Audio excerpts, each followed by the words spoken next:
welcome to the Review Tuesday. My name's Ruben, and this is my review for Netflix's original series, Camp Cretaceous. It's a Jurassic series. It's animated. It's the third season.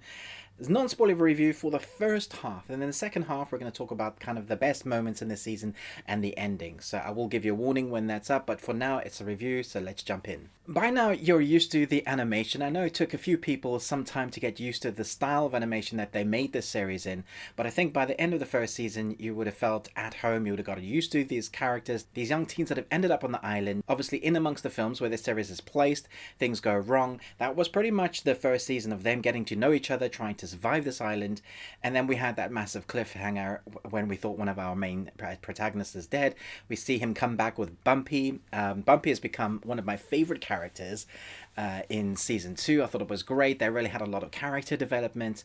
Again, them just trying to get off the island was the main aim of the game, to survive and try and do that. So the end of season 2, we see a new type of creature in a cylinder in cryogenic freezing, no longer being frozen and kind of leaving that cryogen cell. And we also see the kids on a raft trying to leave the island, and that's where they left us off. And so this whole season again is that those kind of two main story arcs about what was in the cylinder and them trying to leave the island, and that is the story arc in itself. For me, this was the best season because they've had the previous 2 seasons to play off of.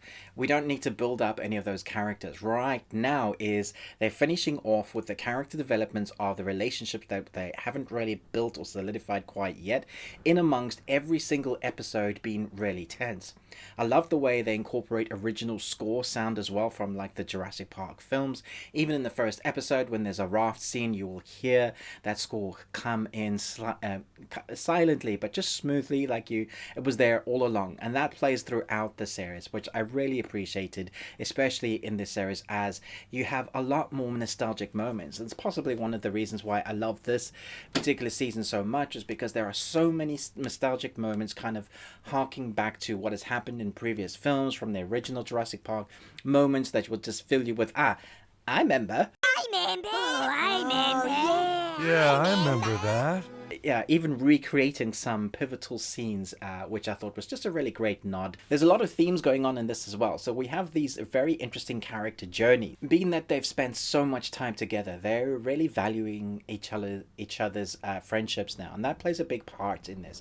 So as the team is split off on certain episodes where an action MacGuffin thing happens with one of the dinosaurs, we see that the characters really care for each other, which really comes across. If you feel like their characters have grown up a lot, but we also get a timeline, and apparently they've only been on this island for 6 months.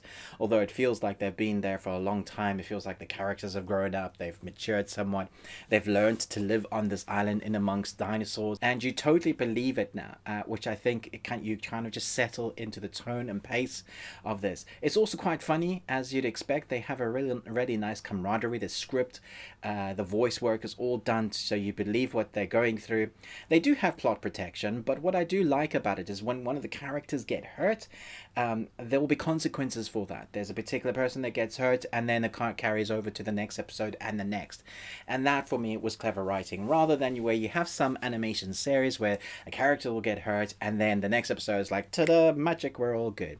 There's consequences in the story, so it makes the world feel very realized. Obviously, we're going to get some explanation as what's going on with that dino in the cryo, or no longer in the cryo. And that is a really tense part of this whole series. There are moments that I was like, wow, this is an animation, but it feels quite creepy. It's quite tense, and it feels like it's quite tense throughout the series.